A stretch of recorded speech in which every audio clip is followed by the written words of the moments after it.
Okay, everybody, welcome back to the channel.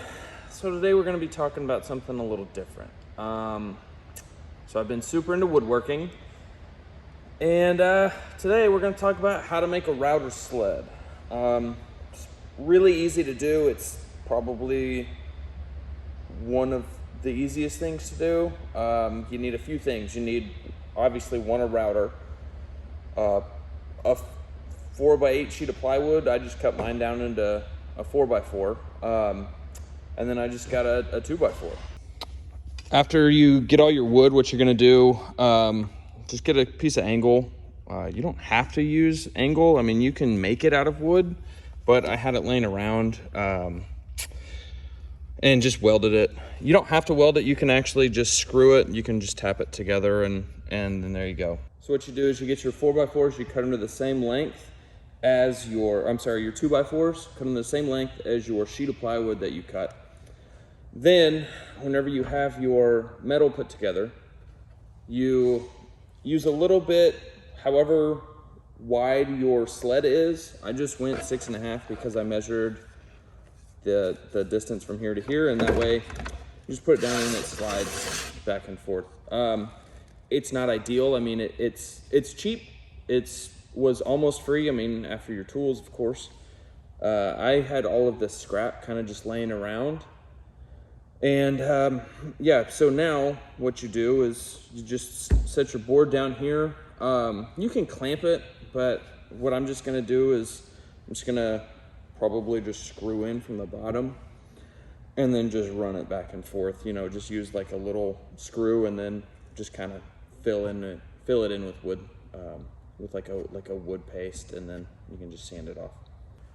So some of the benefits for using a router sled, obviously you can adjust the height, and if you need to, if you're using like a thick slab, you can just put another 2x4 on top, or you can do a 2x6 or whatever. You can take these off and just put whatever you want on there. So that's the good thing about this.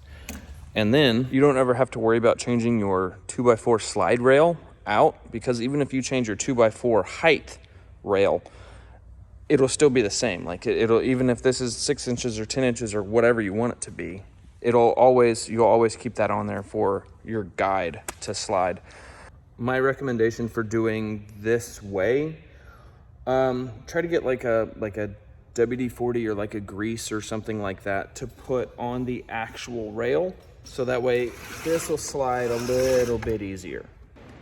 Also, you want to make sure that your rail is bigger than the actual surface that you're going to be cutting. So like this is a 4 foot across by 4 foot length. And I went ahead and did the rail at 4.6. That way it would give me a little bit of extra room for the slide cubes.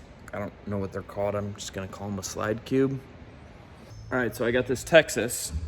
I'm gonna do something out of it.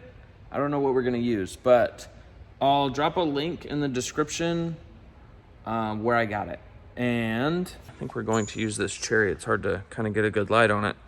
But I already drew out the shape of Texas. So it'll sit like this. Now, granted, I know that it's reversed, but either that or like that. So trying to figure that out. Here's the project I'm currently working on. So I left the live edge on, and I know sometimes it's kind of one of those hit or miss things, because I did one before, I tried it, and all the live edge bubbled because I didn't get it off and because I didn't seal it. So I wanted to make sure to actually seal it and to see how it does. And I'm gonna put some spent casings in this one. So what I did is I went ahead, I don't know if you can tell, yep. So what I did is I went ahead and filled, I had some leftover gray that I used, and I just went ahead and filled them in, and I'm gonna let them sit for a couple of hours, and then we'll put them in here. And what I'm gonna do is I'm gonna glue them. What I'm gonna do is I'm gonna glue them down and then fill in the rest with clear. Anyways, yeah, thanks for watching this video. If it was any help, awesome. cool. If it wasn't, just let me know. Leave a comment. I'm gonna probably be posting a little bit of woodworking videos because I'm trying to learn, I'm trying to figure out, I'm trying to work on some epoxy stuff right now. But yeah, thanks guys. Remember, like, comment, share, do all that kind of stuff, and I'll see you in the next one.